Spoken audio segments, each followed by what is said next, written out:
Dear learners, welcome to Technical Teaching। मैं चंदन कुमार शर्मा जो आप लोगों को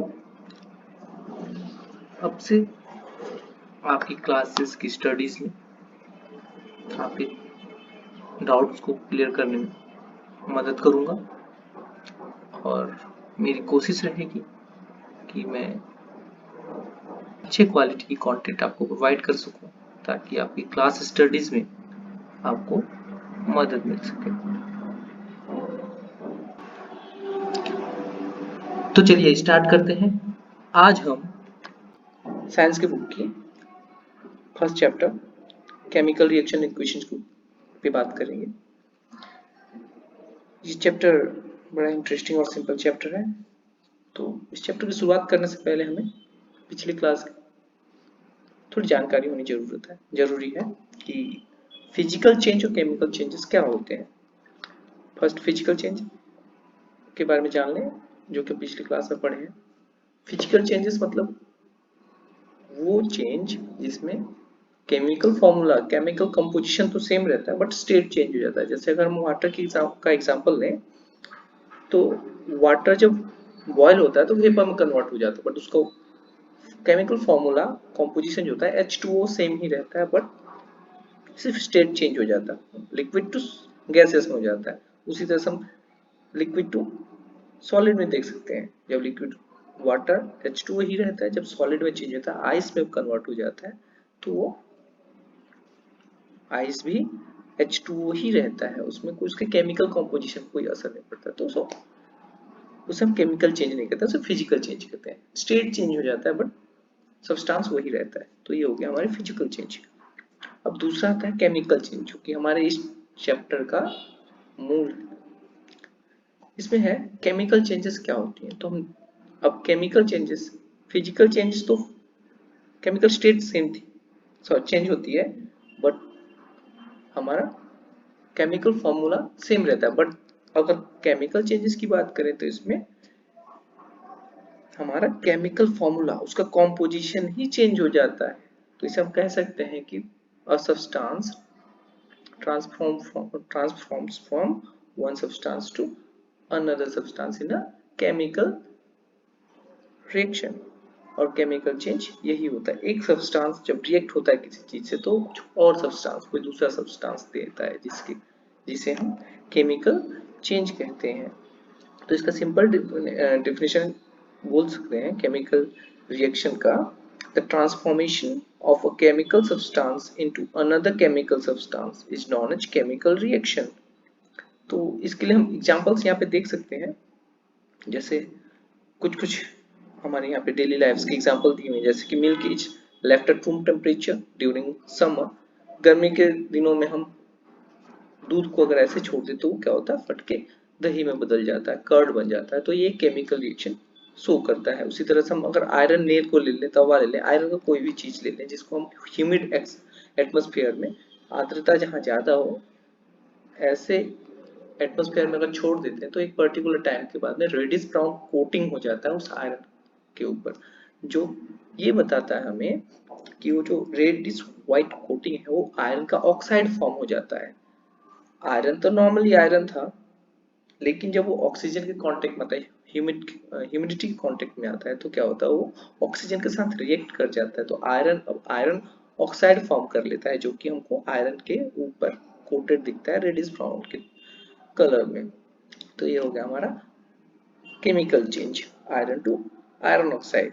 नेक्स्ट आ जाता है ग्रेप्स फर्मेंटेशन। आपने सुना होगा अल्कोहल बनता है, ग्रेप्स से वाइन बनता है। तो कैसे बनता है, ग्रेप्स के जूस को निकाला जाता है, फिर उसे छोड़ दिया जाता है, कुछ उसमें ऐड किया जाता है ईस्ट वगैरह, फिर क्या होता है वो एक पर्टिकुलर टाइम को ना फ्रेगमेंट हो जाता है और फ्रेगमेंटेड होने के बाद में वो बन जाता है अल्कोहल। तो उससे हमारा वाइन बनता है। फूड को कुक किया जाता है।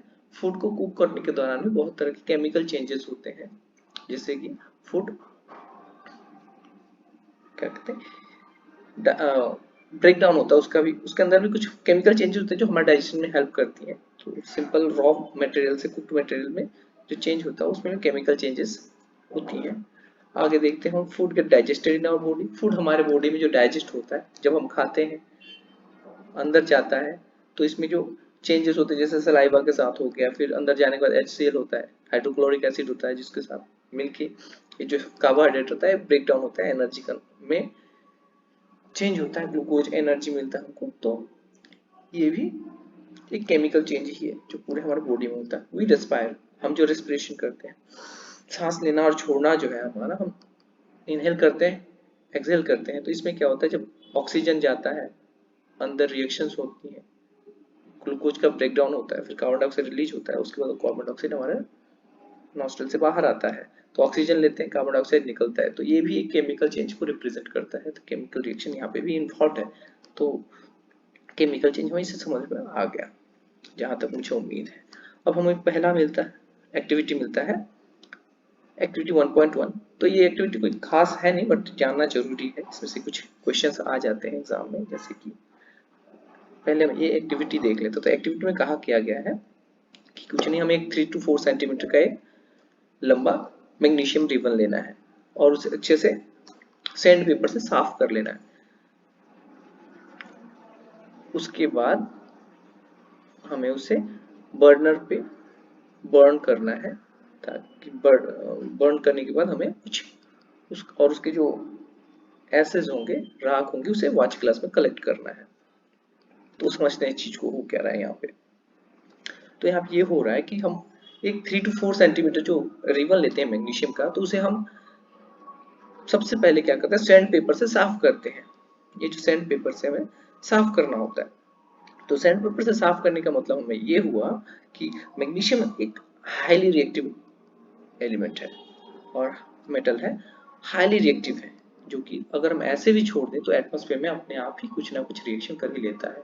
तो क्या होता है कि आइदर एक लॉन्ग पीरियड ऑफ टाइम पे वो हो सकता है उसके ऊपर मैग्नीशियम कार्बोनेट बना ले, या मैग्नीशियम ऑक्साइड का एक लेयर ऑलरेडी बना हुआ होता है उसके ऊपर, जो कि एज इम्प्योरिटी काम करेगा जब हम कोई पर्टिकुलर मतलब प्योर मैग्नीशियम का कोई प्रोडक्ट बनाना चाहें तो इसीलिए हम क्या करते हैं, उसको सैंड पेपर से अच्छे से साफ कर लें, ताकि उसके ऊपर जो इम्प्योरिटीज है, जो मैग्नीशियम ऑक्साइड हो गया हो या मैग्नीशियम कार्बोनेट का जो कोटिंग बन गया है, उसको हम रिमूव कर दें, ताकि जब हम उसे बर्नर पे टोंग से पकड़ के, जब ये जो हम देख रहे हैं, ये जो आप देख रहे हो, ये जो हाथ में पकड़ा हुआ है सड़सी की तरह, सॉरी प्लास की तरह, तो ये स्टोंग कहते हैं। स्टोंग से हम रिबन को पकड़ के उसे जब बर्नर आग पे जलाएंगे, तो बच्चों यहाँ पे एक चीज जानने लग बात है, जब भी हम किसी एलिमेंट को बर्न करेंगे, जलाएंगे, तो क्या होगा, कंबशन होगा, वहां पे हमेशा वो ऑक्सीजन के साथ ही रिएक्शन दिखाता है। जब भी कोई चीज हम हवा में बर्नर आग फायर के कांटेक्ट में लाएंगे, आग से जलाएंगे, तो क्या होगा, वो हमेशा हमें यही बताता है कि वो ऑक्सीजन के साथ रिएक्ट हो रहा है। तो यहाँ पे वही दिखाया जा रहा है कि टोंग से हम जब मैग्नीशियम रिबन को जलाते हैं तो क्या होता है, वो ऑक्सीजन के साथ रिएक्ट करता है। तो इसमें क्या होता है कि जलते समय वो डिजलिंग व्हाइट फ्लेम होता है, वहाँ पे फ्लेम जो होता है वो लॉ जो होता है वो सफेद कलर का होने लगता है, डिजलिंग व्हाइट फ्लेम के साथ वो जलता है रिबन, मैग्नीशियम रिबन। और जलने के साथ साथ क्या होता है, हमें यहाँ पे आप डॉटेड लाइंस में यहाँ पे देख पा रहे होंगे कि एस राख गिरते हुए दिखाया जा रहा है। उस राख को हम लोग इस जो वॉच ग्लास है हमारा, इस वॉच ग्लास में हम कलेक्ट कर रहे हैं। तो इस प्रोसेस में क्या होता है, जब मैग्नीशियम रिबन को बर्न किया जाता है, तो ऑक्सीजन में जो 21% हमारा, सॉरी एटमॉस्फेयर में जो हमारा 21% ऑक्सीजन है, उस ऑक्सीजन के साथ ये मैग्नीशियम रिएक्ट करता है और हमें मैग्नीशियम ऑक्साइड मिलता है in the form of white powder. ये जो डॉट डॉट आके वॉच ग्लास में जब जमा होता है, वो हमारा मैग्नीशियम ऑक्साइड होता है, जो कि हमें वॉच ग्लास में मिलता है। तो मैग्नीशियम ऑक्साइड हमें यहाँ मिल गया। तो इस एक्टिविटी का यही है कि हमको एक केमिकल रिएक्शन दिखाया जा रहा है कि मैग्नीशियम जब ऑक्सीजन के साथ रिएक्ट करता है तो हमें मैग्नीशियम ऑक्साइड मिलता है। तो ये केमिकल रिएक्शन हुआ। केमिकल रिएक्शन को हम इस तरह से समझ सकते हैं। एक एग्जांपल ये हो गया, इसका सिंपल सी बताएगा, dazzling white flame and changes into white powder. Dazzling white flame के साथ चलता है, फ्लेम लॉ व्हाइट व्हाइट होता है, और जो हमको पाउडर मिलता है, राख जो मिलता है, वो सफेद पाउडर के फॉर्म में मिलता है जो मैग्नीशियम ऑक्साइड होता है। ये तो हो गया हमारा पहला एक्टिविटी। अब दूसरा एक्टिविटी देख लेते हैं। ये जो हमारा दूसरा एक्टिविटी है इसमें क्या क्या कहा गया है, टेक लेड नाइट्रेट। हमको लेड नाइट्रेट लेना है एक टेस्ट ट्यूब में और एक potassium iodide solution.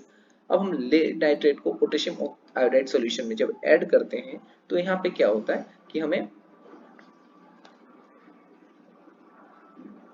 Colour change होते हुए दिखता है, जो कि हमें जब रिएक्शन होगा तो हमें क्या मिलेगा, कलर चेंज हो जाएगा। वो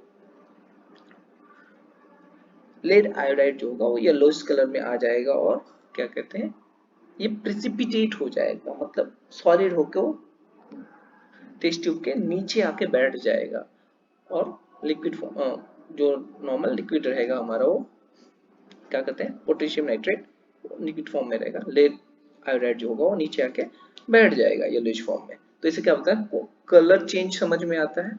और दूसरी बात है कि प्रेसिपिटेट कि कोई रिएक्शन होगा तो प्रेसिपिटेट फॉर्म होता है, नीचे आके बैठ जाता है, उसको पीपीटी से दिखाया जाता है, प्रेसिपिटेट कहा जाता है। ठीक है, एक्टिविटी हमारा 1.3 है। तो एक्टिविटी 1.3 क्या कहता है कि हमें जिंक ग्रेनल्स सॉरी फ्यू जिंक ग्रेनल्स लेने हैं, जिंक के कुछ टुकड़े लेने हैं और उसे कोनिकल फ्लास्क में डालना है और टेस्ट ट्यूब में डालना है, जैसे जो आपको मिल जाए। उसे डालने के बाद उसमें हम डाइल्यूट हाइड्रोक्लोरिक एसिड डालेंगे या सल्फ्यूरिक एसिड डालेंगे। तो यहाँ पे देखिए हमको क्या दिखाया गया है, ये कोनिकल फ्लास्क है, जो हमको यहाँ पे वेसल दिखाया जा रहा है, एक बर्तन जो दिखाया हुआ है कांच का, इसको कोनिकल फ्लास्क कहते हैं। ये कोनिकल फ्लास्क में क्या हुआ, पहले हम ये छोटे छोटे दाने दिख रहा है जो टुकड़ा, ये है जिंक ग्रैनुल्स और इसमें जो लिक्विड डाला गया है ये डाइल्यूट सल्फ्यूरिक एसिड डाला हुआ है। तो जिंक ग्रैनुल्स में जब डाइल्यूट सल्फ्यूरिक एसिड डाला जाता है तो क्या होता है कि वहां पे एक रिएक्शन होने लगता है और आपको दिखेगा कि वहां बबल टाइप कुछ निकल रहा है, बुलबुले निकलने शुरू हो जाएंगे। तो सिंपल सी बात है कि जब भी सल्फ्यूरिक एसिड के साथ जिंक ग्रैनुल्स रिएक्ट होते हैं तो जिंक एक रिएक्टिव मेटल है, क्या करता है हाइड्रोजन को रिप्लेस कर देता है और बनता है हमारा जिंक सल्फाइड और हाइड्रोजन गैस। और देख पा रहे हैं यहाँ पे हाइड्रोजन गैस रिलीज हो रहा है, यहाँ पे कॉर्क लगा दिया गया है ताकि वो एक बार में ना रिलीज हो जाए और पाइप के जरिए धीरे धीरे रिलीज किया जाए करने के लिए। और इसको हम चेक करने के लिए सिंपली वहां पे ऊपर की तरफ लाइट फायर लगाएंगे, फायर लगाने से पॉप अप का साउंड होगा, पॉप अप साउंड होगा, जिससे हमें पता चलेगा कि हाइड्रोजन रिलीज हो रहा है। ठीक है बच्चों, तो यह तो हो गई हमारे 3 एक्टिविटीज। तो इस 3 एक्टिविटी जो और ये ग्रेनल्स वाले केस में क्या होगा कि जब हाइड्रोजन रिलीज हो रहा होगा या ग्रेनल्स और सल्फ्यूरिक एसिड के साथ जब रिएक्शन हो रहा होगा तो हम उस वेसल को अगर छुएंगे तो हमें हीट का अनुभव होगा, टेम्परेचर बढ़ जाता है वहां पे। तो ये एक्सोथर्मिक रिएक्शन है, इसमें टेम्परेचर बढ़ जाता है, ये हमें वहां देखने को मिलता है। तो देखिए हमको एक केमिकल रिएक्शन होता है तो 3 एक्टिविटीज से हमको क्या समझ में आता है कि एक केमिकल रिएक्शन को हम कैसे पहचानेंगे, यहाँ केमिकल रिएक्शन हुआ या नहीं हुआ। तो सिंपल सी बात है, हमारे सारे ऑब्जर्वेशंस के मुताबिक हम क्या क्या देख सकते हैं। पहला चीज तो पहला हमारा रहा चेंज इन स्टेट, दूसरा चेंज इन कलर, तीसरा इवोल्यूशन ऑफ गैस, चौथा चेंज इन टेम्परेचर।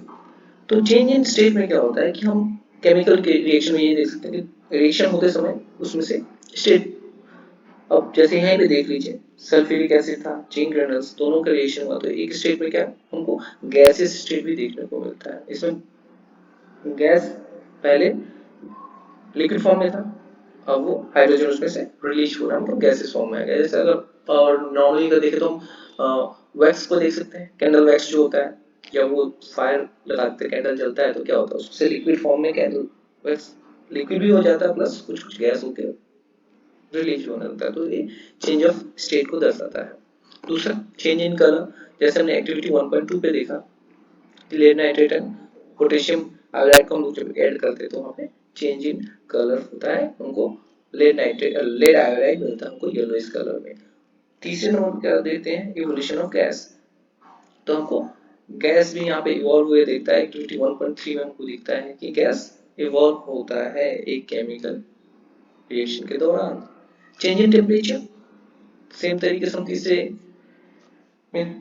एक्टिविटी में देख सकते हैं कि जब रिएक्शन होता है तो क्या होता है कि हाइड्रोजन गैस जब रिलीज होता रहता है ग्रेनल्स और डाइल्यूट सल्फ्यूरिक एसिड में जब रिएक्शन होता है तो इसमें टेम्परेचर बढ़ जाता है, ये टेम्परेचर रिलीज करता है इस रिएक्शन में, तो हमको पता चलता है कि ये चेंज केमिकल रिएक्शन को शो कर रहा है। तो ये तीन तरह ये देख सकते हैं। साथ साथ मैं अगला एक और पॉइंट ऐड करना चाहूंगा, पीपीटी जो हमारा प्रेसिपिटेट होता है, इसको हम लोग सॉरी पीपीटी पीपीटी करके फुल फॉर्म शॉर्ट फॉर्म में लिख सकते हैं या प्रेसिपिटेट बोल सकते हैं उसको। तो ये पीपीटी फॉर्मेशन जो होता है, मतलब फॉर्मेशन ऑफ पीपीटी, जैसे कि हम उसमें देखें पोटेशियम ले नाइट्रेट क्या होता है, जब पीपीटी फॉर्म में येलोइश नीचे आके बैठ जाता है, येलो कलर का सॉलिड नीचे आके बैठ जाता है, वो क्या होता है हमको वो भी एक तरीके से वो भी हमको बताता है कि ये केमिकल रिएक्शन हो रहा है, हो गया। तो ये 5 चीजें हैं जिसमें से एक चीज पीपीटी वाला बात आप लिख सकते हैं, पॉइंट याद रहे तो आपको सही रहेगा, आपको मदद आएगी एग्जाम में लिखते समय, सुविधा हो, मदद मिलेगी आपको। उसके बाद आता है केमिकल इक्वेशन।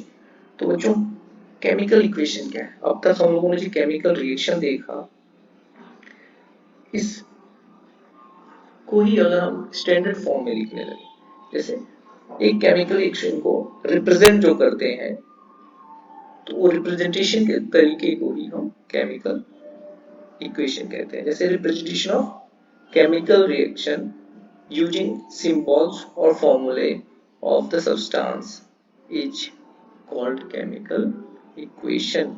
जैसे कि अगर हम यहाँ देखते हैं, यहाँ देखिए वो नॉर्मली यहाँ पे एक वर्ड इक्वेशन के बारे में बताया गया कि एक तरीका हमारे क्या था, वर्ड इक्वेशन होता है और दूसरा हम फॉर्मूला यूज करके लिखते हैं। तो वर्ड इक्वेशन जो होता है इसमें क्या होता है, सब्सटेंस का फॉर्मूला नहीं लिखते हैं हम लोग, यहाँ पे क्या लिखते हैं हम लोग, यहाँ पे सब्सटेंस का पर्टिकुलर वर्ड में नेम ही लिखते हैं। जैसे यहाँ पे देखिए आप मैग्नीशियम लिखा हुआ, मैग्नीशियम की जगह मैग्नीशियम लिखा रहता है, अगर ये फॉर्मूला में लिखना हो तो Mg लिखेंगे जो कि मैग्नीशियम का फॉर्मूला है।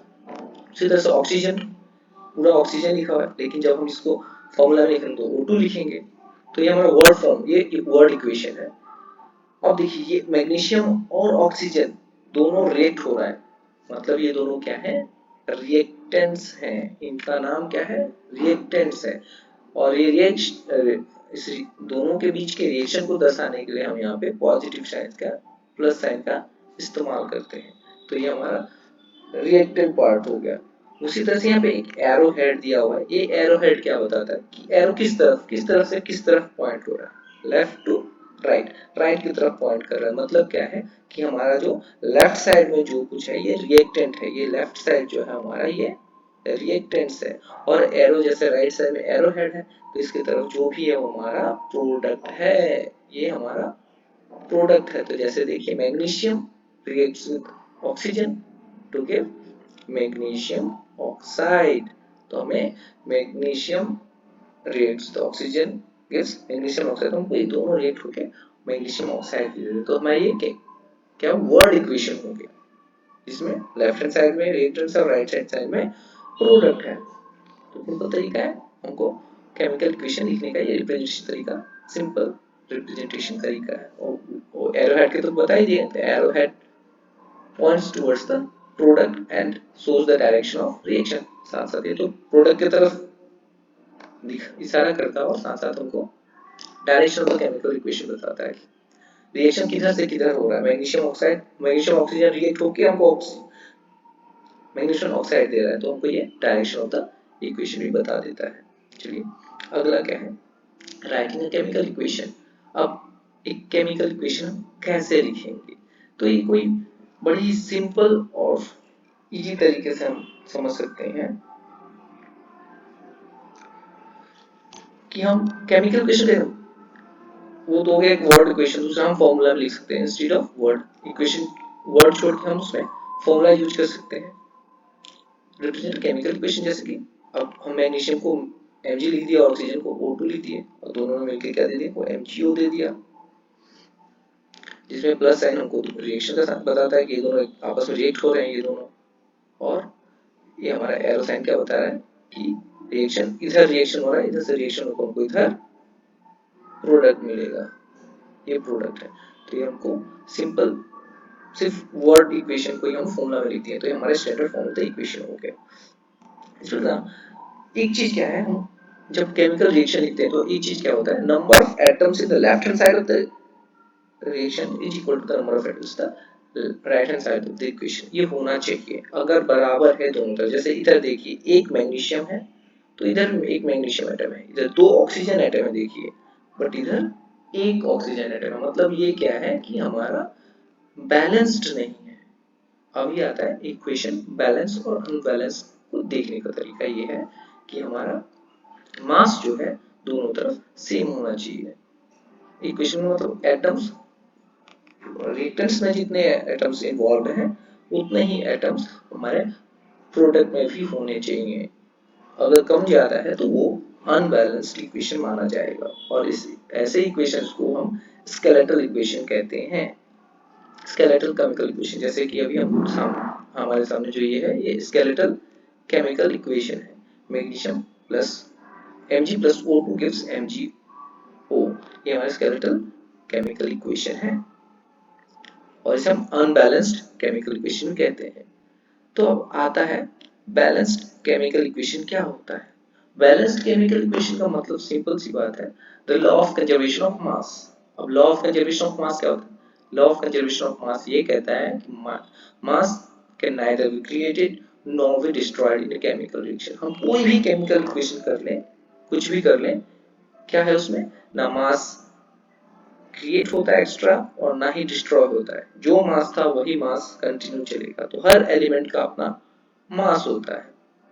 तो उसमें हम देखते हैं कि क्या होता है कि अब मास को अगर दोनों तरफ बराबर हो जाता है तो हम उसको बैलेंस इक्वेशन केमिकल इक्वेशन कहेंगे। अगर मास दोनों तरफ सेम नहीं है तो हम इसको unbalanced chemical reaction।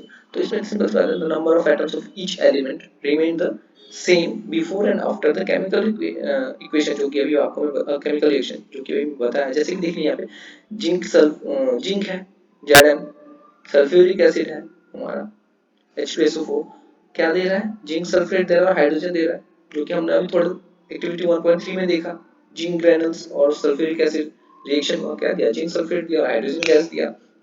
तो अभी इसको अगर हम समझें तो क्या समझ में आता है, यहाँ पे देखिए अगर हम सबको फॉर्मूला में लिख लिए Zn H2SO4, ZnSO4 और H2, तो इसको देखिए अब इसमें क्या कौन कौन से एलिमेंट है, इसमें हमको कौन कौन से एलिमेंट मिल रहे हैं, ऑफ कोर्स 4 एलिमेंट मिल रहे हैं, जिंक मिल रहा है, हाइड्रोजन मिल रहा है, सल्फर मिल रहा है, ऑक्सीजन मिल रहा है, यही है 4, इधर 4 इधर 4, 4 एलिमेंट्स इधर, जिंक, हाइड्रोजन, सल्फर, ऑक्सीजन। तो number of atoms in reactants मतलब left hand side of the equation में नंबर ऑफ एटम्स क्या है, देखिए जिंक कितना है, एक है, और हाइड्रोजन कितना है, 2 है। तो जिंक हमको 1 मिल गया, हाइड्रोजन 2 मिल गया, सही बात। सल्फर 1 है तो यहाँ पे भी सल्फर 1 दिखाया गया है, और ऑक्सीजन 4 है तो यहाँ पे हमको ऑक्सीजन 4 एटम दिख गए। तो अब ये तो हमारा हो गया number of atoms in the reactant part. अब number of atoms in the product part क्या है, देखिए यहाँ पे 2 पार्ट हो जा रहा है यहाँ पे भी।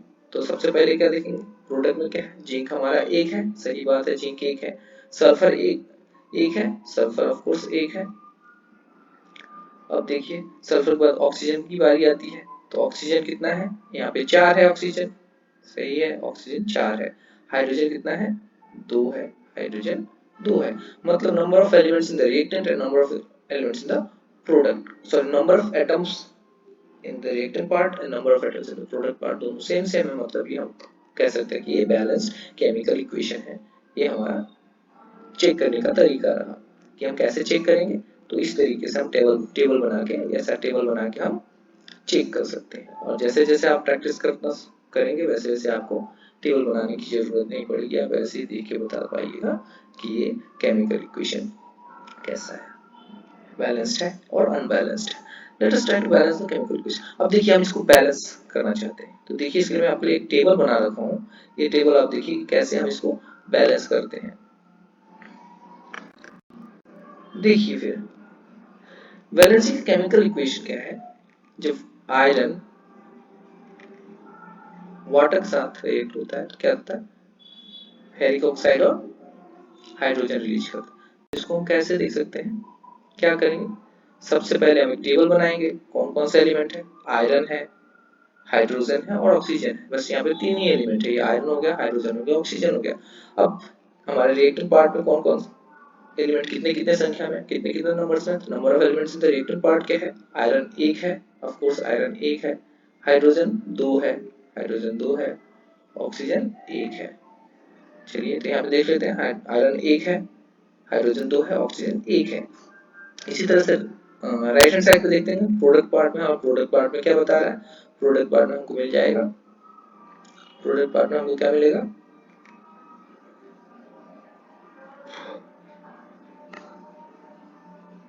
प्रोडक्ट पार्ट में क्या है हमारा, ये हमारा है आयरन, आयरन कितना है, तीन है, ऑक्सीजन चार है और हाइड्रोजन दो है, दो है, यहाँ पे देख लिया गया। अभी देखने के बाद क्या हो रहा है, हमको ये पता चल रहा है कि दोनों तरफ नंबर ऑफ एलिमेंट्स और number of atoms of each element अलग अलग है। हाइड्रोजन, आयरन यहाँ पे एक है तो आयरन इस तरफ तीन है, हाइड्रोजन से बराबर है, दोनों तरफ हाइड्रोजन दो दो संख्या में, तो हाइड्रोजन को बैलेंस करने की जरूरत नहीं है। ऑक्सीजन एक है और ऑक्सीजन प्रोडक्ट में चार आ गया, तो परिवर्तन देखा जा रहा है, कुछ बदलाव हो गए। अब ये क्या है, हमारा स्केलेटल केमिकल इक्वेशन है और अनबैलेंस्ड केमिकल इक्वेशन तो हमें बैलेंस करना है। तो ऐसे केस में हम क्या करेंगे कि हम देखेंगे कि हमें क्या करना है। तो पहली बात कि हमारे इस तरफ चार ऑक्सीजन है, तो सबसे पहले तो हमें इस तरफ बाएं तरफ भी चार ही ऑक्सीजन बनाने होंगे। ऑक्सीजन चार है, हाइड्रोजन दो है, हाइड्रोजन दो है, बट ऑक्सीजन चार है, इधर ऑक्सीजन एक है। तो हम क्या कर सकते हैं, हम सबसे पहले ऑक्सीजन को इसके बराबर करेंगे, इधर चार है तो इधर भी चार करेंगे। इसके लिए क्या करना होगा, हमें हमेशा ऐसे, अगर हमको नंबर ऑफ एटम्स बैलेंस करना है तो कभी भी हम मल्टीप्लाई करेंगे, ना ही कि ऐसे ऐसे छोटे छोटे नहीं लिख सकते, क्योंकि ये फॉर्मूला में आता है, हमारे बैलेंस करने के काम में नहीं आता है। तो जब भी हम फोर से मल्टीप्लाई कर देंगे क्या, ऑक्सीजन को, सॉरी वाटर को, वाटर मॉलिक्यूल्स को फोर से मल्टीप्लाई कर दिए तो क्या दिख रहा है, अब हाइड्रोजन टू था तो इसके साथ मल्टीप्लाई होके 24 8 हो गया हाइड्रोजन, और ऑक्सीजन ओनली, ऑक्सीजन ऑक्सीजन का नंबर हो गया 4, तो हमारा ऑक्सीजन तो बराबर हो गया, पर क्या हुआ, हाइड्रोजन का नंबर चेंज हो गया। अब क्या करेंगे, हाइड्रोजन का नंबर कितना गुना चेंज हुआ है, चार गुना चेंज हुआ है। तो सिंपल सी बात है, हम हाइड्रोजन का नंबर इधर भी बदल सकते हैं। तो सिंपल से हम फिर से 4 से मल्टीप्लाई कर देंगे हाइड्रोजन को, हाइड्रोजन 4 से मल्टीप्लाई कर देंगे, करने के साथ साथ क्या हुआ, हमारा ऑक्सीजन और हाइड्रोजन दोनों बैलेंस हो गया, ऑक्सीजन और हाइड्रोजन दोनों बैलेंस हो गए दोनों तरफ। अब ऑक्सीजन हाइड्रोजन बैलेंस हो गया तो क्या है हमारा नेक्स्ट चेंज क्या है, यहाँ पे हमको दिख रहा है कि हाइड्रोजन, आयरन 3 नंबर है प्रोडक्ट में, बट रिएक्टेंट में क्या है, आयरन सिर्फ एक है। तो सेम काम करेंगे हम, पर आयरन को सिर्फ इस तरफ मल्टीप्लाई कर देंगे, क्योंकि इस तरफ तो ऑलरेडी प्रोडक्ट में ऑलरेडी तो 3 आयरन है ही, बट रिएक्टेंट में ओनली 1 आयरन था, इसलिए हम सिर्फ आयरन के सामने 3 लगा देंगे, 3 से मल्टीप्लाई कर देंगे। तो क्या हो गया हमारा, देखिए अभी ये इक्वेशन हमारा लगभग बैलेंस हो गया पूरा। तो क्या लिखा, आयरन रिएक्टेंट में 3 हो गया, 3 आयरन है, सही है, प्रोडक्ट में भी 3 आयरन है, सही हो गया। हाइड्रोजन अब क्या हो गया, रिएक्टेंट में 4 दूनी 8, 4 टू 8, तो हो गया 8 हाइड्रोजन हो गया, और प्रोडक्ट में देखेंगे तो 4 टू 8, इसमें भी 8 हाइड्रोजन हो गया। ऑक्सीजन को देखेंगे तो ये ऑक्सीजन सीधे 4 को डिनोट करता है, तो 4 ऑक्सीजन एटम्स हो गया यहाँ पे रिएक्टेंट में, और प्रोडक्ट में देखा जाए तो ऑलरेडी 4 ऑक्सीजन एटम्स प्रोडक्ट में था ही। तो अब हम बता सकते हैं कि जो हमारा ये जो balanced chemical equation हुआ है 3Fe plus 4H2O gives Fe3O4 plus 4H2O। तो ये इस तरह से हम केमिकल इक्वेशन को बैलेंस कर सकते हैं। बच्चों उम्मीद करता हूँ कि आपको समझ में आया होगा कैसे बैलेंस किया जाता है। अगर समझ में ना आए तो मैं कहूँगा आप कमेंट कीजिएगा, मैं दूसरे तरीके से फिर समझाने का कोशिश करूँगा, ताकि आप लोगों को ये अच्छे से समझ में आ पाए। और इसके साथ साथ हमें सिंबल्स ऑफ फिजिकल सिंबल्स जो हमारे फिजिकल स्टेट्स होते हैं कि अभी जो हाइड्रोजन रिलीज हो रहा है, सॉलिड है, गैस है, लिक्विड है, कैसे पता चलेगा? ये केमिकल इक्वेशन में हमें ये मेंशन करना होता है कि हमारा जो रिएक्शन होने के बाद कौन से किस स्टेट में, या रिएक्शन होने से पहले कौन से किस स्टेट में था। तो हमसे देखना पड़ेगा कि जैसे आयरन प्लस वाटर रिएक्ट हुआ तो उन्होंने दिया फेरिक ऑक्साइड और हाइड्रोजन दिया। तो इसमें क्या है, हमें बताना पड़ेगा कि आयरन रिएक्शन के टाइम रिएक्टेंट फॉर्म में जब था तो सॉलिड था, एस का मतलब होता है सॉलिड। वाटर जो था वो गैसियस स्टेट में था, वाटर गैसियस स्टेट में था, जी डिनोट करता है गैस को। उसी तरह से जब आयरन फेरिक ऑक्साइड या फेरिक ऑक्साइड जब बना तो वो सॉलिड में हो गया, जो रस्ट होता है, जो हम देखते हैं कि आयरन के ऊपर जो रस्ट होता है ऑफ कोर्स वो सॉलिड में ही होता है, लिक्विड में तो देखे नहीं होंगे आप भी। तो सिंपल से इनको पता चलता है ये सॉलिड फॉर्म है। और जो गैस जो इसमें इन्वॉल्व होता है व्हाइल द रिएक्शन, वो हाइड्रोजन जो था वो गैस फॉर्म में, गैसियस फॉर्म में होता है, वो इवॉल्व हो जाता है।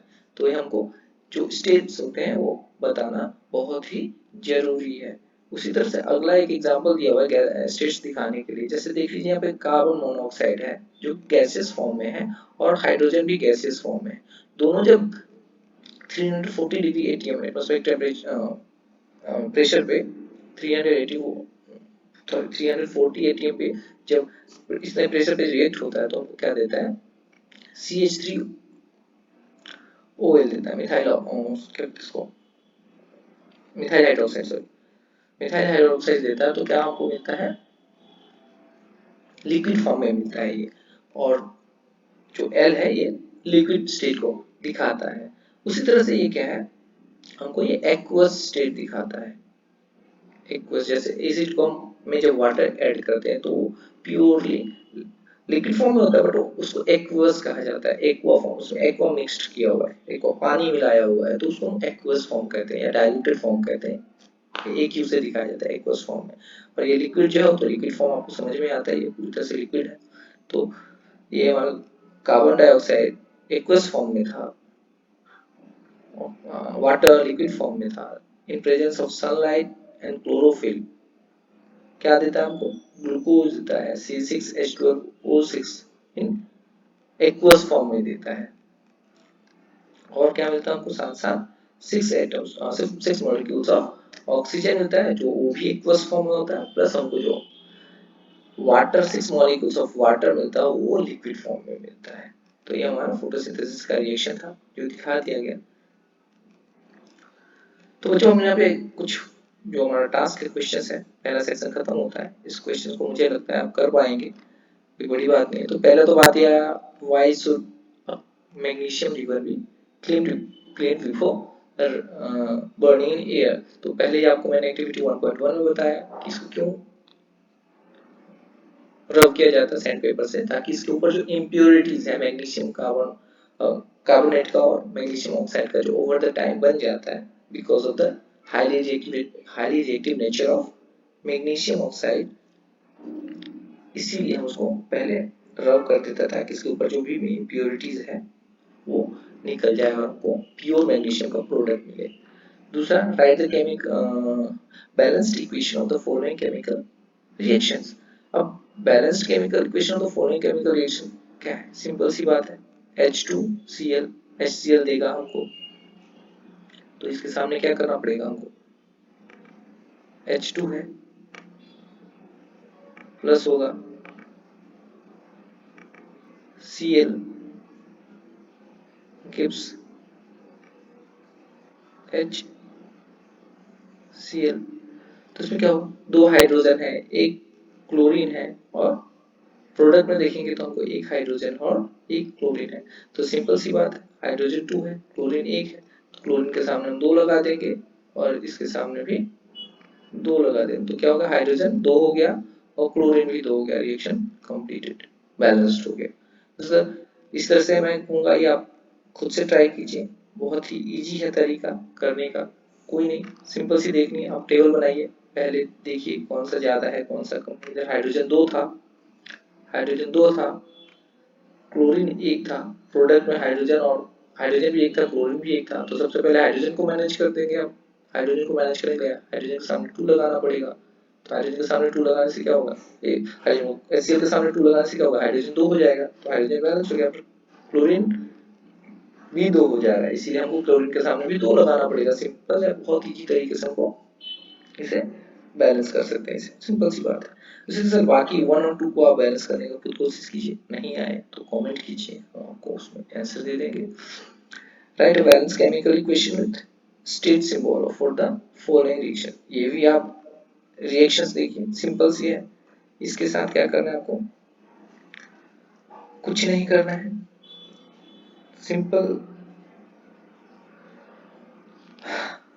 केमिकल फॉर्मूले के साथ अभी इक्वेशन लिखिए। इक्वेशन लिखने के साथ साथ आपको क्या बताया, solution of barium chloride and sodium sulphate in water reacts to give insoluble barium sulfate and solution of sodium chloride। तो सिंपल है, इक्वेशन फॉर्म क्या बोलते हैं इसको, हमको यहाँ पे लिक्विड पीपीटी जो हमारा ये सोडियम क्या बोलते हैं, कहा गया है barium sulphate and solution of insoluble barium sulphate. Sorry, insoluble barium sulphate का मतलब वही हमारा पीपीटी फॉर्मों के नीचे बैठ जाएगा। पीपीटी, ये पीपीटी फॉर्मों के नीचे तब पे बैठ जाएगा। और दूसरा है सॉल्यूशन ऑफ सोडियम क्लोराइड, जो लिक्विड फॉर्म में होगा तो उसको हम एल लिख सकते हैं, या एक्वस, सॉरी एक्वस लिखेंगे, ए क्यू, पूरी तरह से वाटर नहीं है इसलिए एक्वस लिखेंगे इसको। ये पीपीटी हो गया। सॉल्यूशन ऑफ बेरियम क्लोराइड, तो बेरियम क्लोराइड का सॉल्यूशन है तो इसको भी हम एक्वस लिखेंगे, वाटर सॉल्यूशन इसलिए एक्वस लिखेंगे। अगला sodium sulphate in water, sodium sulphate है तो ये भी वाटर में है, तो सोडियम सल्फेट ये भी एक्वस स्टेट पे है। तो हमको सिंपल सी बात है, एक केमिकल इक्वेशन लिख पाएंगे, कोई बड़ी बात नहीं है।